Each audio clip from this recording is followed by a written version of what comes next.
Aku ingat lagi, dulu aku cuma beli tablet sebab nak skrin besar, semata-mata nak tengok movie je. Tapi kalau tahun 2026, aku still ada mindset macam tu, obviously aku dah ketinggalan zaman. Maybe aku layak lah duduk satu gua dengan fans Manchester United. So, ini dia Honor Pad 20 and jom aku cerita. Apa yang buatkan tablet sekarang jauh lagi matang berbanding dulu. Okay, kalau korang tanya aku, apa yang buatkan pengalaman guna tablet ni berbeza, aku akan jawab fungsi PC Mode. Yes, benda ni bukanlah baru, tapi bila ada, dia macam bagi bayangan macam mana sebuah tablet boleh jadi laptop versi mini. Sebab bila dah ada keyboard, ada stylus pen bersama PC Mode tu, cara kita guna tablet ni pun auto berubah. Korang nak buka banyak window serentak ke, korang nak layan YouTube sambil buat kerja guna split screen ke, yes, semua tu memang boleh dibuat dalam satu screen dia je. Cumanya ialah, Honor ada mention yang tablet ni sebenarnya boleh support Bluetooth mouse secara berasingan. But then, aku still prefer kalau keyboard yang Honor dah bagi ni dah siap terus dengan trackpad. Lebih convenient dan lagi mudah kita nak navigate dekat screen, especially masa guna PC mode. Tapi selain dari tu, keyboard dia ni cara overallnya okey je. Aku tak ada komen sangat. Korang nak guna shortcut button macam Ctrl plus C untuk copy,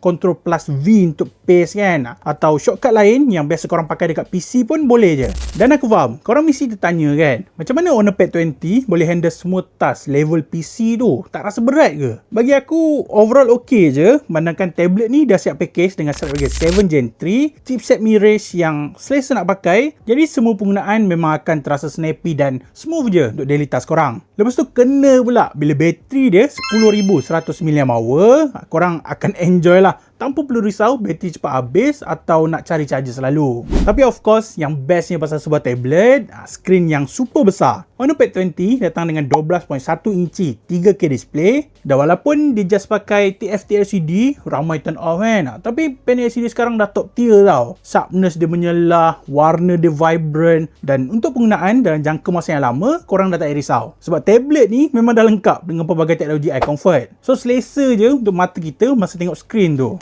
Satu lagi, tak dilupakan juga, tablet ni hadir dengan 6 setup speaker. Serius, bunyi dia memang kuat. Aku suka dengan soundstage dia yang terasa luas kan. Jadi kita akan rasa ekstra puas lah, lagi-lagi untuk tujuan entertainment. So macam nice kan. And aku rasa korang dah faham kot maksud aku bila aku cakap kenapa tablet sekarang semakin matang. Tengok, full set, tinggal nak pakai je. Jadi kalau korang minat, harga tablet ni bermula RM1,999 untuk versi Wi-Fi dan ada juga versi 5G untuk model ni. So, go check it out.